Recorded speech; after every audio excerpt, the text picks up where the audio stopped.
independen, bukan dari rumah sakit Mabes Polri, dan andaikan otopsinya di rumah sakit independen, saya berani dipenjara seumur hidup atau diberi hukuman mati kalau memang saya berkata bohong.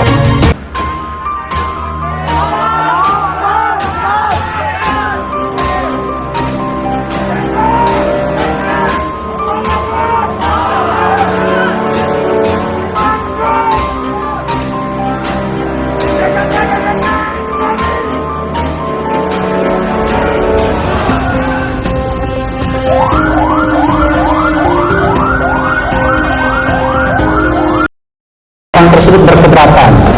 Kalau negara kita demokratis, ya bukan dipidanakan, tapi keonaran. Saya membayangkan keonaran itu adalah keonaran yang sifatnya fisikal. Misalnya timbulnya huru-hara, korban jiwa, korban harta benda, korban cacat dan lain sebagainya. Bukan keonaran yang sifatnya virtual. Karena kalau keonaran yang sifatnya virtual, tiap hari kita mengalami itu. Tiap hari. Saya bikin konten YouTube, tiap hari saya di debat orang, ya kan? Orang berkelahi, kadang-kadang numpang berkelahi di tempat saya. Jadi mestinya keonaran yang sifatnya faktual mengenai diri orang atau harta benda. Kira-kira begitu. Baik itu memunculkan korban jiwa ataupun luka-luka atau cacat dan lain sebagainya. Nah, sepanjang pengetahuan saya atau sependek pengetahuan saya tidak melihat hubungan kausalitas itu di kasus ini. Jadi ketika misalnya terdakwa menyampaikan suatu hal yang sangat kritis, karena saya menganggap itu kritik, sangat kritis, maka unsur menyiarkannya tidak ada sesungguhnya. Kan dia berceramah. Yang menyiarkannya orang lain. Lalu kemudian unsur menyebabkan keonarannya yang saya katakan harus fisikal itu juga tidak ada. Tetapi saya ingin garis bawahi soal penyiaran yang mulia. Kalau setiap penyiaran yang memunculkan potensi keonaran kita bisa dipidanakan, mati semua yang namanya YouTuber itu. Atau misalnya penyelenggara penyiaran televisi-televisi itu. Karena begitu dianggap bahwa wah, dia menyebarkan berita bohong. Tiba-tiba kita yang kebetulan merilai acara itu kena juga kita karena dianggap kita menyiarkan berita bohong. Apakah dari sisi logika hukum seperti itu? Kan tidak seperti itu. Apalagi pidana ini ultimum remedium. Dia harus menjadi jalan terakhir kalau seandainya tidak mungkin. Kalau negara kita demokratis, ya bukan dipidanakan, tapi diberikan ruang untuk menjawab. Kan begitu? Misalnya Habib mengatakan bahwa KM 50 itu mereka disiksa, ya kan? Dan jangan lupa, torture atau penyiksaan itu adalah jus cogen dalam hukum internasional. Jadi semua negara di dunia sepakat bahwa itu adalah sebuah kejahatan, beda sama hukuman mati. Nah, kalau mereka tidak setuju, ya harusnya mereka jawab. Itulah negara demokrasi, ada jawab jinawabnya bahwa apa yang disampaikan Habib Bahar kami berkeberatan tidak benar. Cuma harus ada adresatnya, harus ada orangnya. Pertanyaannya adalah siapa yang berkeberatan terhadap pernyataan Habib Bahar? Kan begitu?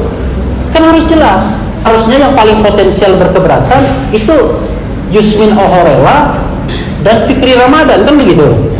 Terdakwa keonaran. Saya membayangkan keonaran itu adalah keonaran yang sifatnya fisikal.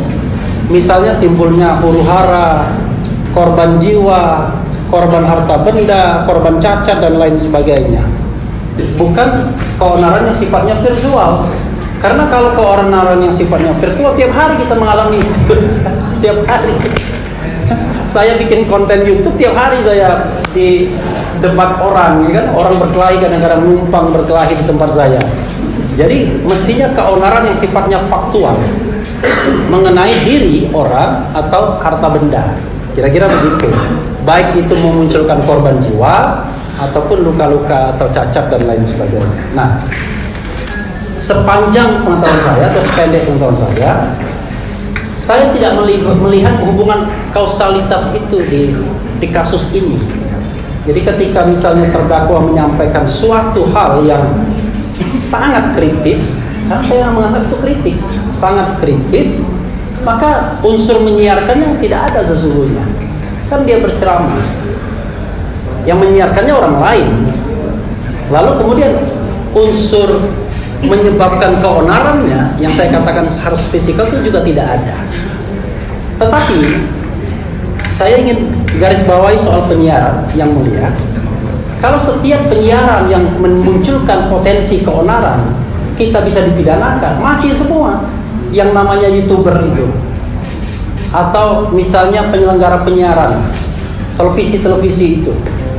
Karena begitu dianggap bahwa wah, dia menyebarkan berita bohong. Tiba-tiba kita yang kebetulan merilai acara itu kena juga kita karena dianggap kita menyiarkan berita bohong. Apakah dari sisi logika hukum seperti itu? Kan tidak seperti itu. Apalagi pidana ini ultimum remedium. Dia harus menjadi jalan terakhir kalau seandainya tidak mungkin